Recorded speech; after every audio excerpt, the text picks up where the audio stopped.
lifter kebanggaan Indonesia, Rizky Juniansyah akan mendapatkan jabatan baru dalam karirnya.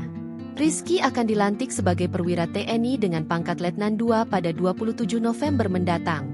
Apresiasi tersebut dikatakan Rizky diberikan Presiden Prabowo yang melihat prestasinya baik dari emas Olimpiade Paris 2024, hingga terakhir meraih 2 emas di kejuaraan dunia 2025 di Norwegia. Saat mendapatkan penghargaan tersebut, Rizky mengaku senang terlebih menjadi TNI merupakan salah satu impiannya sejak kecil. Pertama, tentu saya kaget tapi saya senang juga karena ini cita-cita pribadi saya sejak dulu. Ujar Rizky seusai latihan di Meskwini, Senen, Jakarta, Rabu, 5 November 2025. Dulu sempat mau coba seleksi, tapi tidak jadi karena saya masih memfokuskan untuk karir di angkat besi. Saya merasa sayang dengan prestasi angkat besi saya, jelasnya.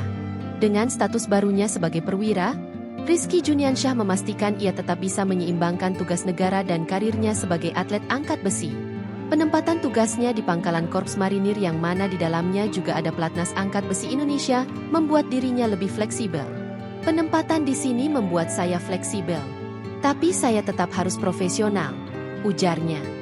Lebih lanjut Rizky mengatakan bahwa ia mendapat keringanan untuk tetap mengutamakan dan mencapai masa pensiun dari jalur angkat besi dan mungkin baru mendapatkan tugas spesifik sebagai perwira TNI setelah pensiun menjadi atlet. Sementara itu, Rizky kini terus mematangkan persiapan jelang tampil pada SEA Games 2025 Thailand yang bergulir pada 9-20 Desember 2025. Dalam ajang tersebut, Rizky yang turun pada kelas 79 kg menargetkan diri bisa mendapatkan medali emas dan cetak rekor kembali. Download Tribun X sekarang, menghadirkan lokal menjadi Indonesia.